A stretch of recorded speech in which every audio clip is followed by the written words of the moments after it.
Section 2. La providence de la restauration dans la famille de Noé. Caïn tua Abel, empêchant par là même la providence de la restauration de s'accomplir dans la famille d'Adam. Toutefois, Dieu avait prédestiné de façon absolue l'accomplissement du but de la création et sa volonté demeurait inchangée. Aussi, s'appuyant sur le cœur loyal qu'Abel avait montré envers le ciel, Dieu choisit Seth à sa place. Parmi les descendants de Seth, Dieu choisit la famille de Noé pour remplacer la famille d'Adam et entamer une nouvelle étape de sa providence. Il est écrit que Dieu jugea le monde par le déluge et qu'il dit à Noé : « La fin de toute chair est arrivée, je l'ai décidé, car la terre est pleine de violence à cause des hommes et je vais les faire disparaître de la terre. » Cela nous montre que l'époque de Noé était celle des derniers jours. Dieu entendait accomplir le but de la création après le jugement par le déluge en envoyant le Messie sur le fondement établi par la famille de Noé. De ce fait, la famille de Noé avait la responsabilité d'accomplir la condition d'indemnité pour restaurer le fondement de foi, puis la condition d'indemnité pour restaurer le fondement de substance. La famille de Noé devait restaurer par l'indemnité le fondement pour le Messie que la famille d'Adam avait échoué à établir. 2.1. Le fondement de foi. 2.1.1. La figure centrale pour le fondement de foi. Dans la providence de la restauration fondée sur la famille de Noé, celui-ci était la figure centrale pour restaurer le fondement de foi. Dieu appela Noé 10 générations, soit 1600 ans bibliques, après Adam, dans le but d'accomplir la volonté qu'il entendait réaliser avec Adam. Par conséquent, Dieu combla Noé de ses bénédictions. Soyez féconds, multipliez, tout comme il avait jadis accordé les 3 grandes bénédictions à Adam. En ce sens, Noé était le deuxième ancêtre de l'humanité. Noé fut appelé alors que la terre était remplie de violence. En dépit de sarcasmes moqueurs en tout genre, il travailla pendant 120 ans sur une montagne pour bâtir l'arche, se pliant absolument aux instructions de Dieu. Grâce à cette condition de foi, Dieu put provoquer le jugement par le déluge, en s'appuyant sur la famille de Noé. En ce sens, Noé fut le premier père de la foi. Bien qu'on ait coutume de tenir Abraham pour le père de la foi, c'est en fait Noé qui aurait dû avoir cet honneur. Comme nous le verrons, c'est à cause d'un acte déchu de son fils Cham que la mission de père de la foi fut transférée de Noé à Abraham. Le cas d'Adam a déjà été expliqué. Alors qu'il aurait dû être la figure centrale pour restaurer le fondement de foi, il ne put présenter l'offrande lui-même. La situation de Noé était différente. Dieu l'appela en s'appuyant sur le cœur loyal et fidèle d'Abel, qui avait fait une offrande symbolique acceptable. Concernant son lignage, Noé descendait de Seth, qui avait été choisi pour remplacer Abel. En outre, Noé était un homme juste et intègre du point de vue de Dieu. Pour ces raisons, il était qualifié pour présenter à Dieu l'offrande symbolique en bâtissant l'arche. 2.1.2. L'objet conditionnel pour restaurer le fondement de foi. L'objet conditionnel par lequel Noé devait restaurer le fondement de foi était l'arche. L'arche avait une signification symbolique importante. Avant que Noé puisse se tenir à la place d'Adam comme le deuxième ancêtre de l'humanité, il lui fallait d'abord établir la condition d'indemnité pour la restauration de l'univers livré à Satan à cause de la chute d'Adam. Ainsi, l'objet conditionnel que Noé était appelé à offrir d'une façon acceptable devait symboliser le nouvel univers. L'arche remplissait ce rôle. Elle comportait 3 ponts, symbolisant l'univers créé selon les 3 stades de la période de développement. Les 8 membres de la famille de Noé qui entrèrent dans l'arche représentaient les 8 membres de la famille d'Adam qui, ayant été envahis par Satan, devaient être restaurés par l'indemnité. Ainsi, l'arche symbolisait l'univers. Noé, qui l'avait construite, symbolisait Dieu. Les membres de sa famille symbolisaient l'humanité, et les animaux amenés dans l'arche symbolisaient le monde naturel tout entier. Une fois l'arche achevée, Dieu jugea le monde par le déluge pendant 40 jours. Quel était le but du déluge ? Selon le principe de la création, les êtres humains furent créés pour ne servir qu'un seul maître. Puisque l'humanité était sous l'esclavage de Satan, remplie de corruption et de débauche, pour que Dieu entre en rapport avec elle, il aurait fallu qu'il accepte la position de second maître. Cela était hors principe. Pour cette raison, Dieu provoqua le jugement par le déluge, éliminant l'humanité pécheresse pour susciter une famille qui ne serait en relation qu'avec lui. Pourquoi Dieu choisit-il une période de 40 jours pour le déluge ? La signification de la période de 40 jours peut être comprise en saisissant l'essence des nombres 4 et 10. Le nombre 10 signifie l'unité. C'est 10 générations après Adam que Dieu appela Noé pour restaurer par l'indemnité la volonté qu'il n'avait pu accomplir avec Adam. En accomplissant une période d'indemnité contenant le nombre 10, Dieu entendait ramener la providence à l'unisson de sa volonté. De plus, le but de la restauration étant d'accomplir le fondement des 4 positions, Dieu œuvra pour élever chacune des 10 générations en établissant une période d'indemnité pour restaurer le nombre 4. En tout, la période d'Adam à Noé était une période d'indemnité pour restaurer le nombre 40. Mais à cause de la luxure des gens de cette époque, cette période d'indemnité sur la base du nombre 40 fut profanée par Satan. La providence de l'arche de Noé était la nouvelle tentative de Dieu pour accomplir le fondement des 4 positions. C'est pourquoi Dieu fixa la durée du jugement par le déluge à 40 jours comme période d'indemnité pour restaurer le nombre 40, profané quand la période précédente avait été livrée à Satan. En accomplissant cette période providentielle d'indemnité, Dieu entendait restaurer le fondement de foi. Le nombre 40 devint caractéristique des providences pour se séparer de Satan, qui sont nécessaires pour restaurer le fondement de foi. Il y en a de nombreux exemples.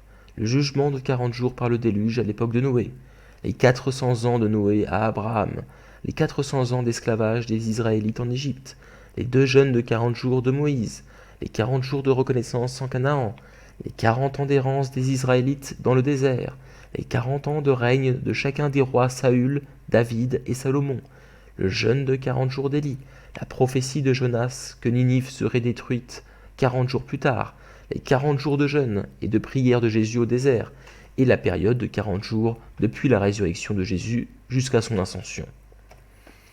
On lit dans la Bible qu'au bout de 40 jours de pluie, Noé lâcha depuis l'arche un corbeau et une colombe.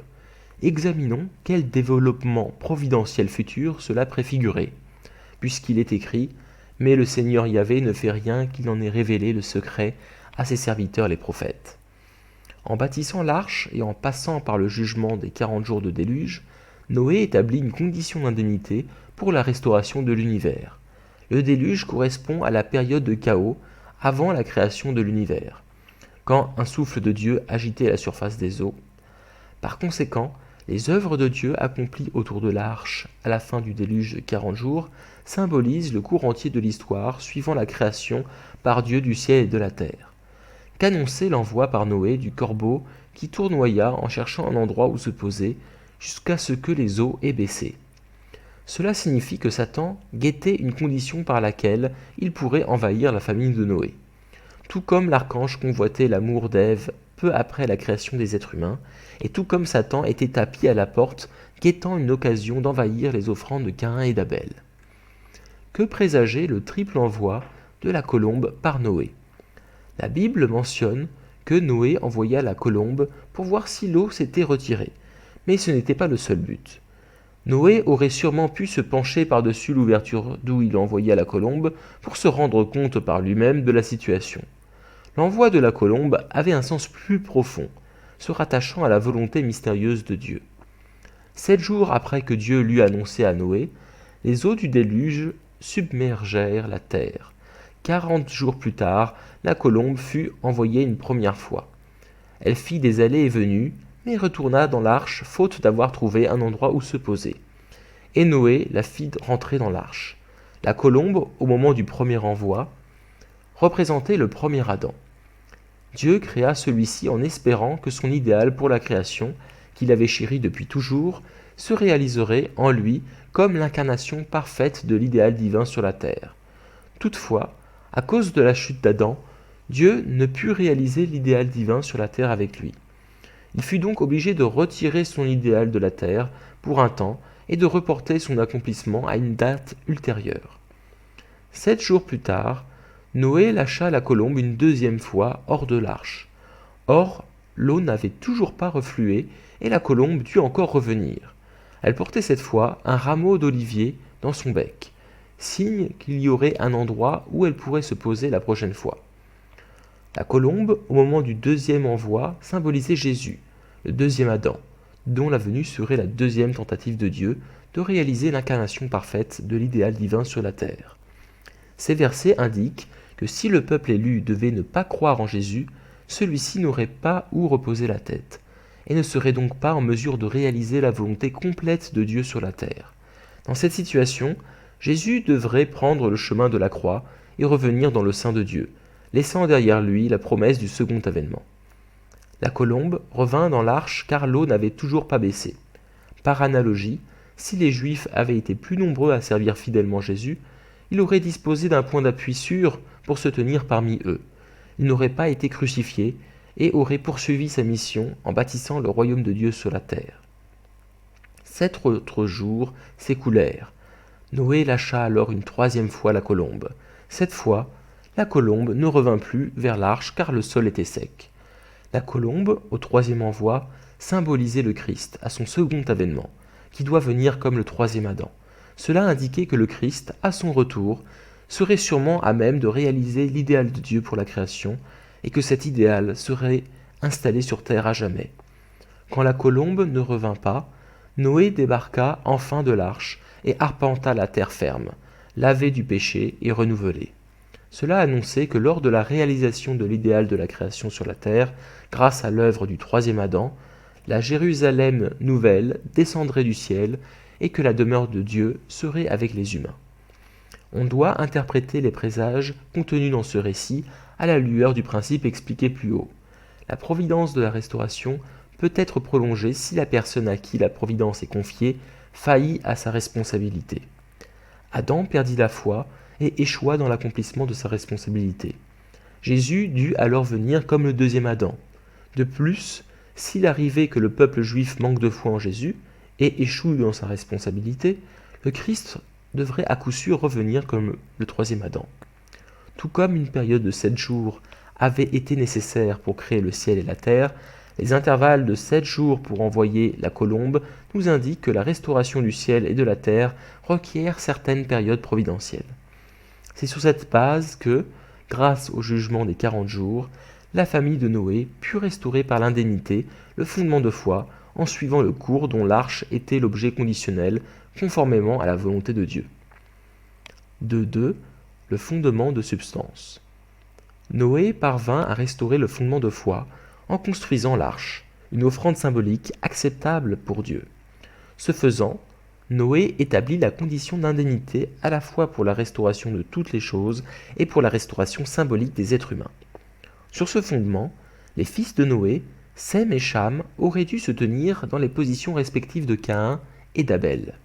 S'ils avaient réussi l'offrande substantielle, en établissant la condition d'indemnité pour éliminer la nature déchue, ils auraient posé le fondement de substance. Pour que la famille de Noé fasse une offrande substantielle acceptable, Cham, le deuxième fils de Noé, devait restaurer la position d'Abel, le deuxième fils d'Adam. Il était censé devenir la figure centrale de l'offrande substantielle, tout comme Abel l'avait été dans sa propre famille. Dans la famille d'Adam, Abel avait réussi à faire l'offrande symbolique à la place d'Adam pour restaurer le fondement de foi et se qualifier comme figure centrale de l'offrande substantielle. Dans le cas de la famille de Noé, ce fut Noé et non Cham qui fit l'offrande symbolique. Aussi, pour que Cham se tienne dans la position d'Abel, c'est-à-dire celui qui a réussi à faire l'offrande symbolique, il devait démontrer une unité de cœur absolue avec Noé, son père. Examinons comment Dieu œuvra pour aider Cham à ne faire qu'un seul cœur avec Noé. La Bible rapporte que Cham, voyant son père étendu nu sous sa tente, eut honte de lui et en prit ombrage. Cham attisa les mêmes sentiments chez ses frères Sem et Japheth. Poussé par Cham à avoir honte de la nudité de leur père et détournant la tête pour ne pas le voir, ils marchèrent à reculons et couvrirent son corps avec un manteau. Cet acte constitua un péché tel que Noé blâma Cham, maudissant son fils Canaan en disant « Qu'il soit pour ses frères l'esclave des esclaves ». Pourquoi Dieu mena-t-il un tel cours providentiel? Pourquoi était-ce un tel péché d'avoir honte de la nudité? Pour trancher ces questions, rappelons d'abord ce qui définit le péché. Satan ne peut manifester ses pouvoirs, y compris le pouvoir d'exister et d'agir, à moins d'avoir trouvé d'abord un partenaire objet avec lequel il puisse établir une base commune et commencer une action réciproque de donner et recevoir. Chaque fois que quelqu'un fait une condition favorisant l'invasion de Satan, cela veut dire qu'il s'est laissé entraîner à devenir un partenaire objet de Satan, lui donnant ainsi le pouvoir d'agir. Cela constitue le péché. Ensuite, voyons pourquoi Dieu testa Cham en l'exposant à la nudité de Noé.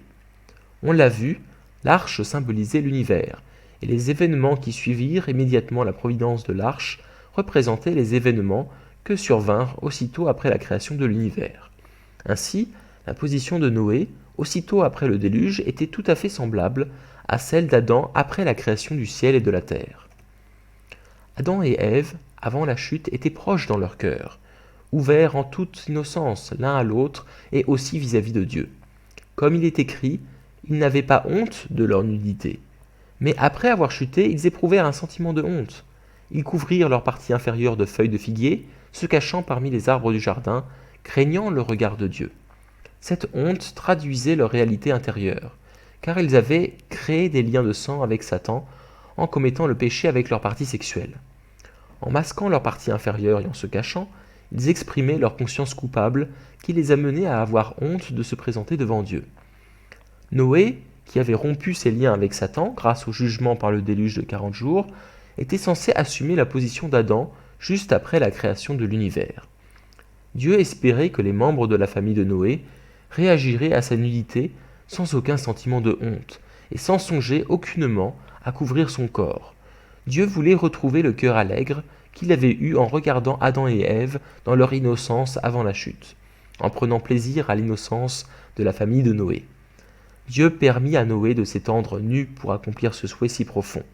Si Cham avait été uni avec Noé dans son cœur, le considérant avec le même cœur et du même point de vue que Dieu, il aurait vu sa nudité sans aucun sentiment de honte. Ainsi aurait-il établi la condition d'indemnité pour restaurer dans la famille de Noé l'état d'innocence d'Adam et Ève avant leur chute.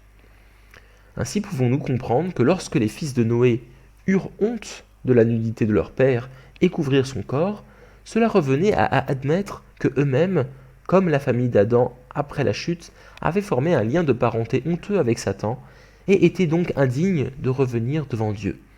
Satan, comme le corbeau planant au-dessus de l'eau, guettait une condition pour envahir la famille de Noé. Il l'attaqua en prenant les fils de Noé comme partenaires objets quand ils manifestèrent par leur comportement qu'ils appartenaient bien à son lignage. Quand Cham eut honte de la nudité de son père et fit en sorte de la couvrir, il accomplit une condition pour l'invasion de Satan. Ses sentiments et son acte constituaient donc un péché. L'acte de Cham ne permettait donc pas de restaurer la position d'Abel pour faire l'offrande substantielle. Puisqu'il ne put établir le fondement de substance, la providence de la restauration sous la famille de Noé s'acheva par un échec. Est-ce toujours un péché de regarder la nudité en ayant honte ? Non. Noé était un cas particulier. Dans la position d'Adam, Noé avait la mission d'éliminer toutes les conditions qui avaient rendu Adam vulnérable à l'attaque de Satan. S'il n'avait pas eu honte de la nudité de Noé, et n'avait pas tenté de la couvrir, ses fils auraient établi la condition d'indemnité pour restaurer la position de la famille d'Adam dans son innocence originelle, avant son pacte de sang avec Satan. Aussi était-ce une condition d'indemnité que seule la famille de Noé devait poser. 2.3. Quelques leçons tirées de la famille de Noé. Il n'est aisé pour personne de comprendre la persévérance de Noé à construire l'arche sur la montagne pendant 120 longues années, subissant pendant tout ce temps de dures critiques et des railleries. Cham savait bien que sa famille avait été sauvée grâce aux efforts de son père. C'est pourquoi Cham aurait dû avoir un tel respect pour Noé qu'il aurait surmonté sa gêne devant la nudité de son père en montrant un tant soit peu de compréhension. Or, au lieu de faire confiance à Noé, qui s'était justifié devant le ciel, Cham le critiqua dans une optique égocentrique et montra sa contrariété par ses actes. Son irrespect eut pour effet de faire échouer les longs efforts de Dieu pour mener à bien sa providence avec la famille de Noé. Nous aussi avons besoin d'humilité, d'obéissance et de patience pour suivre le chemin qui mène au ciel. La providence dans la famille de Noé nous renseigne aussi sur la prédestination conditionnelle de Dieu concernant l'accomplissement de sa volonté et sur son respect de la responsabilité humaine. Dieu a trouvé la famille de Noé après 1600 ans de préparation. Il a guidé Noé pendant les 120 ans de construction de l'arche. Il a sauvé sa famille au prix du sacrifice du reste de l'humanité dans le déluge. Or, bien que les membres de la famille de Noé aient été les bien-aimés de Dieu dans la providence de la restauration, quand la faute apparemment bénigne de Cham permit à Satan de les souiller, la volonté de Dieu centrée sur cette famille fut réduite à néant.